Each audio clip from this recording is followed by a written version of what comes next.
पिछली कक्षा में हमने हड़प्पा सभ्यता और उसकी विशेषताओं के बारे में बात की थी। आज हम बात करेंगे हड़प्पा सभ्यता और उसके नगरों के बारे में। जैसा कि हम जानते हैं कि हड़प्पा सभ्यता विश्व की प्राचीनतम सभ्यता है और उसकी एक खास बात है यहाँ के नगर। और ये एक नगरीय सभ्यता थी जिसका आकार त्रिभुजाकार था। और इसको विस्तार के दृष्टिकोण से हम देखें तो भारत में जम्मू कश्मीर से लेकर पंजाब, हरियाणा, उत्तर प्रदेश, राजस्थान, गुजरात और महाराष्ट्र प्रांतों में ये फैली हुई थी। और इसकी सीमाओं की बात करें तो जम्मू में मांडा जो कि चिनाब नदी के किनारे है, उत्तर में वहाँ से लेकर दक्षिण में महाराष्ट्र के अहमदनगर जिले में स्थित दायमाबाद, पूर्व दिशा में उत्तर प्रदेश में मेरठ डिस्ट्रिक्ट में आलमगीरपुर जो हिंडन नदी के तट पर स्थित है, वहाँ से लेकर पश्चिम में बलूचिस्तान के सुत कांगेडोर जो कि मकरान तट पर स्थित है, वहाँ तक इसका फैलाव था। इसकी सीमाएं उत्तर से दक्षिण की ओर 1400 किलोमीटर फैली हुई थी, पूर्व से पश्चिम की ओर 1600 किलोमीटर और इसकी तटवर्ती सीमा 1300 किलोमीटर है। वर्तमान भौगोलिक विस्तार के दृष्टिकोण से देखा जाए तो ये 15 लाख वर्ग किलोमीटर क्षेत्र में फैली हुई है और ये क्षेत्रफल पश्चिमी यूरोप से तो बड़ा है ही और समकालीन मिस्र की सभ्यता और मेसोपोटामिया सभ्यता से भी काफ़ी विस्तृत है। हड़प्पा सभ्यता के नगर दो भागों में बटे हुए थे और एक पूर्वी टीला, दूसरा पश्चिमी टीला। इसमें पश्चिमी टीले में आमतौर पर ऐसा माना जाता है कि शासक वर्ग के लोग रहा करते थे और पूर्वी टीले में सामान्य नागरिकों के मकान थे जो कि ईंटों से बने हुए थे।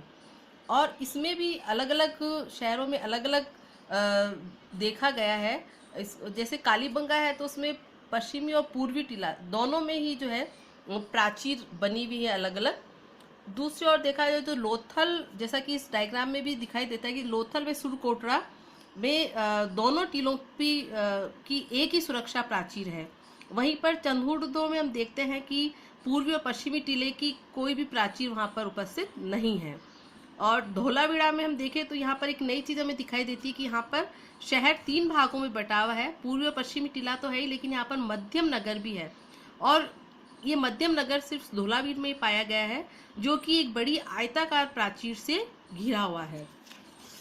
इसके बाद हम बात करेंगे हड़प्पा सभ्यता के प्रमुख नगरों की और उनकी विशिष्टताएं क्या है, वहाँ पर हमें कौन कौन सी चीज़ें प्राप्त हुई हैं।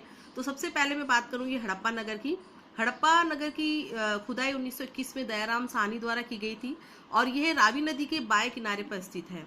यहाँ पर हमें एक विशाल अन्नागार प्राप्त हुआ है जो 12 धान्य कोठारों में विभक्त है। यहाँ से हमें चांदी का साक्ष्य मिला है, एक सींग वाले बेल का साक्ष्य भी यहाँ से प्राप्त हुआ है और इसको हम सबसे प्राचीन भारतीय नगर मान सकते हैं। यहाँ पर हमें 3 कक्षों वाला एक विस्तृत कब्रिस्तान भी प्राप्त हुआ है। इसके बाद हम आते हैं मोहनजोदड़ो नगर के ऊपर। इसकी खुदाई 1922 में राखालदास बनर्जी द्वारा की गई। यह सिंधु नदी के दाएं किनारे पर स्थित है और 500 एकड़ क्षेत्र में ये फैला हुआ है। इसकी विशिष्टताओं में सबसे प्रमुख है जल निकास प्रणाली जो कि बहुत अद्भुत मानी गई है और यहाँ के नागरिकों की स्वच्छता के प्रति जागरूकता का प्रतीक है। यहाँ पर हमें 700 से ज़्यादा कुएं मिले हैं जो यहाँ पर जो है जल संरक्षण को भी दर्शाते हैं। यहाँ पर मकान वाटर प्रूफ ईंटों से बने हुए हैं और ईंटों के ऊपर चारकोल व टीन की परत चढ़ी हुई है। यहाँ पर हमें एक विशाल स्नानागार प्राप्त हुआ है जो 29 फीट लंबा, 23 फीट चौड़ा और 8 फीट गहरा है। इसमें दक्षिण से उत्तर की ओर सीढ़ियाँ बनी हुई है नीचे उतरने के लिए और संभवतः ये विशाल स्नानागार आधुनिक शहरों के लिए भी एक गर्व का विषय हो सकता है। यहाँ पर संभवतः सामाजिक व धार्मिक उत्सवों के अवसर पर स्नान के लिए इसको काम में लिया जाता था। मोहनजोदड़ो को सिंध का नखलिस्तान भी कहा जाता है। यहाँ पर पशुपति शिव अंकित मोहर प्राप्त हुई है। कांसे की बनी नर्तकी की मूर्ति मिली है जो कि 14 सेंटीमीटर ऊंची है। सेलखड़ी से बनी पत्थर की योगी की मूर्ति मिली है जिन्होंने 3 पत्ती डिजाइन की शाल ओढ़े रखी है जो इस बात का प्रतीक है कि वहाँ के लोग सादे वस्त्र तो पहनते ही थे लेकिन साथ साथ कढ़ाईदार वस्त्रों का प्रयोग भी उनके द्वारा किया जाता था। यहाँ पर वृषभ मुद्रा भी हमें प्राप्त हुई है और साथ ही सूती बुना हुआ कपड़ा भी यहाँ पर हमें प्राप्त हुआ है। पिग्गट महोदय ये कहते हैं कि हड़प्पा और मोहनजोदड़ो एक विस्तृत साम्राज्य की जुड़वा राजधानियां थी।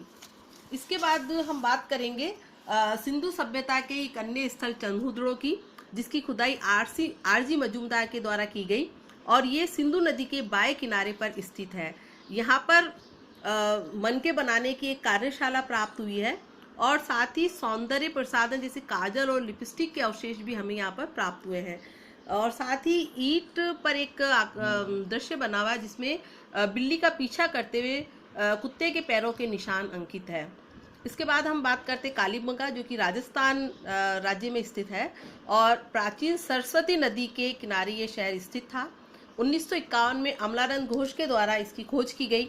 यहाँ पर हल से जूते हुए खेत के प्रमाण हमें मिले हैं। लघु पाषाण उपकरण, मन के मिट्टी के बर्तन और पक्की मिट्टी का हल हमें यहाँ पर मिला है और साथ ही हवन कुंडों के माध्यम से होने वाले यज्ञों का साक्ष्य भी हमें यहाँ पर मिलता है।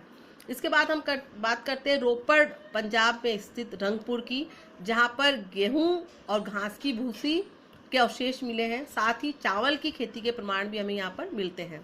इसके बाद बात हम करेंगे गुजरात के एक प्रमुख नगर लोथल की, जहाँ पर ये एक बहुत बड़ा डॉकयार्ड हमें मिला है। यह एक प्रमुख व्यापारिक केंद्र भी था और इसकी खोज 1954 में SR राव के द्वारा की गई। यह भोगवा नदी के तट पर स्थित था। यहाँ के डॉकयार्ड का आकार या क्षेत्रफल 214 × 36 × 3.3 मीटर है।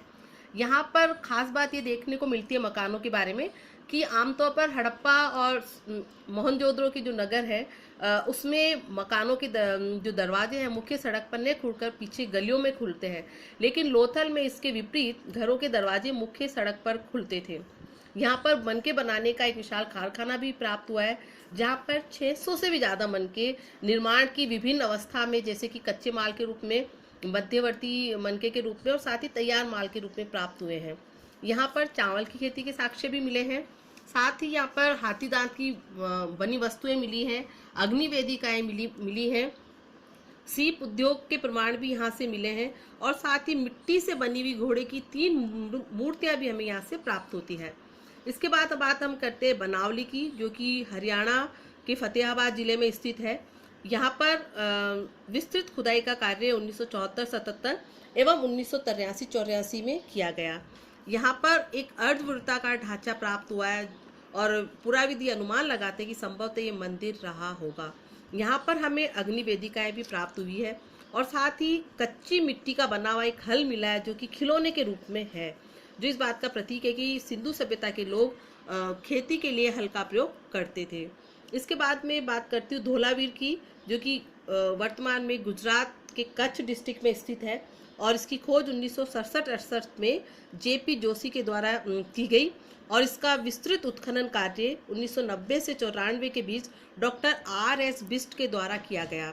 यह एक भारतीय क्षेत्र में स्थित हड़प्पा सभ्यता का सबसे बड़ा नगर माना गया है। यहाँ पर जल प्रबंधन के हमें बहुत अच्छे साक्ष्य प्राप्त हुए हैं। यहाँ 2 बड़े जलाशयों के साथ साथ कुल 16 जलाशय में प्राप्त हुए हैं। यहाँ पर विश्व का प्राचीनतम स्टेडियम हमें मिलता है और साथ ही ये नगर जो 3 भागों में बटा था और मध्य नगर का एकमात्र उदाहरण हमें धोलावीर से ही प्राप्त होता है। यहाँ पर पाषाण स्थापत्य की उत्कृष्ट उदाहरण मिले हैं, क्योंकि जो जलाशय बने हुए हैं वो बड़े बड़े प्रस्तर खंडों से बना हुआ है। यहाँ पर हमें विश्व का प्रथम सूचना पट भी प्राप्त हुआ है। इसके बाद बात हम करेंगे सुरकोटरा की, जहाँ पर हमें घोड़े के अवशेष प्राप्त हुए हैं। इसी प्रकार सूत कांगेडोर, जो कि बलूचिस्तान में स्थित है, यहाँ पर जो कब्रिस्तान है उसमें मानव के साथ कुत्ते के अस्थि कंकाल भी प्राप्त हुए हैं। इसके बाद बात करेंगे रंगपुर की, जहाँ पर चावल की खेती के साक्ष्य प्राप्त हुए हैं।